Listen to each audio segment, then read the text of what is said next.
অবরুদ্ধ গাজায় থেমে নেই ইসরায়েলি নারকীয় হামলা আর বর্বরতা। ভূখণ্ডটির বিভিন্ন স্থানে চালানো ইসরায়েলি হামলায় একদিনে নিহত অন্তত 93 জন।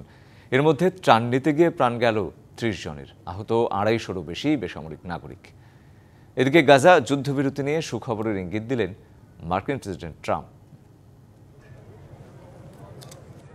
ফিলিস্তিনের অবরুদ্ধ গাজায় ইসরায়েলি বাহিনী লাগাতার হামলা চলছেই। দেইর আল বালা এলাকার একটি স্কুলে, মধ্য গাজা সহ বেশ কয়েকটি এলাকায় রাতভর ইসরায়েলি হামলায় হতাহত হয়েছে বেশ কয়েকজন। ফিলিস্তিনের স্বাস্থ্য মন্ত্রণালয় বলছে 24 ঘণ্টায় আহত বহু ফিলিস্তিনিকে হাসপাতালে আনা হয়েছে। অনেক মরদেহ এখনও ধ্বংসস্তূপে চাপা পড়ে আছে, যাদের কাছে উদ্ধারকর্মীরা পৌঁছাতে পারছে না। এছাড়া খান ইউনিসে ত্রাণ নিতে গিয়ে ইসরায়েলি বাহিনীর হামলায় একদিনে বেশ কয়েকজন ফিলিস্তিনি নিহত হয়েছেন। এদিকে ইসরায়েল প্রস্তাবিত গাজার মানবিক স্থানে স্থানান্তরের প্রস্তাব প্রত্যাখ্যান করেছে রাফা থেকে বাস্তুচ্যুত ফিলিস্তিনিরা।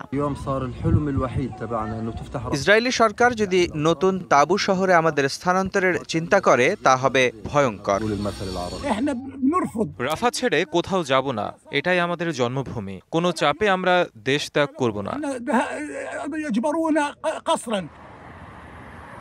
এছাড়া গাজায় যুদ্ধবিরতির আলোচনা ভালোভাবেই এগিয়ে চলছে জানিয়ে মার্কিন প্রেসিডেন্ট ডোনাল্ড ট্রাম্প বলেছেন, শিগগিরই ভালো কোনো খবর আসতে পারে। হোয়াইট হাউসে কাতারের প্রধানমন্ত্রী শেখ মোহাম্মদ বিন আব্দুর রহমান আল থানির সঙ্গে বৈঠকের আগে এসব কথা বলেন ট্রাম্প।